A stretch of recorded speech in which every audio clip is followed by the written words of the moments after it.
To me, Jesus was the God of the Gentiles to the Christians, and it's not something Jewish people would embrace. In fact, my grandmother told me, beware of Christians, they kill their own. So if they'll kill their own, they'll certainly kill us. When I was growing up, my father was like a god to me. I wanted to be just like him. But we weren't getting along for a while, and on this day we got in a bad argument, and I remember screaming at him and running out of the house. I was so angry. 30 seconds later, my brothers called me in to come back in, and he was laying on the floor, and I turned him over, and as I turned him over, he took his last breath, and I just remember just screaming out, "Forgive me, forgive me." I killed my father, and I was just devastated.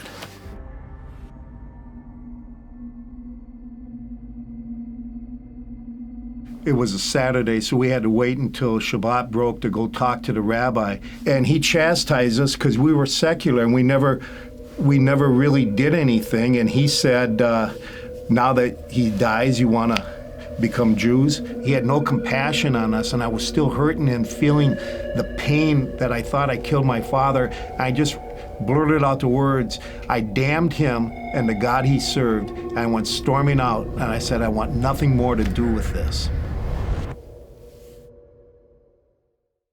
My grandfather would have me sit on his lap, and he would tell me about life in the old country, which was Russia.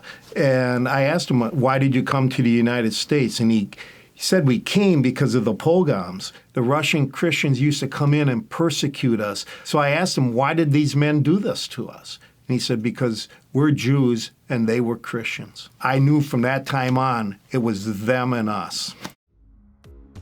My goal in life was to earn a lot of money, because if I had money, I would have power. If I had power, I would have influence. So I'm working for my goal of money, and I'm working hard every day. And I was talking with a respected businessman, and he was talking about meaning and purpose. And he said, you have to have meaning and purpose in your life, and it's got to be more than money. That was shocking to me. Then he went on and said that the billionaire J. Paul Getty said on his dying deathbed, he would trade all his billions for a happy home life. It's kind of like I'm told that in a dog race, they teach the dogs to chase the rabbit, but if they catch the rabbit, they'll realize that it's a fake and they won't chase it anymore. And that's what happened to me with my goal. I got punched in the stomach, and I couldn't chase that anymore. During this time, my college roommate and my best friend found a newfound faith in Jesus. I just wanted to choke him. I was so frustrated with him. He was a successful businessman. In college, he was the first All-American hockey player we ever had at our college. He broke everything I thought about a Christian. He wasn't weak. He wasn't a loser. Then to complicate my life even more, my wife joins a Bible study. She's now going to become a Bible-thumping fanatic. I didn't want to raise our children in the Christian faith because it was the faith of the enemy. So I went out to a bookstore and I bought a Bible. I said, I got to look at this for myself. In the first sentence of Matthew, it says, this is the genealogy of Jesus the Messiah, the son of David and the son of Abraham. To me, that was shocking. This was a Jewish book. It was like the words came into my head and they just kind of resonated around my brain. So I started reading the Gospels. That's the first 4 books of the New Testament. And I read them once, then I read them again, then I read them again. I ended up reading them over 50 times. I started falling in love with Jesus because he had everything that I wanted.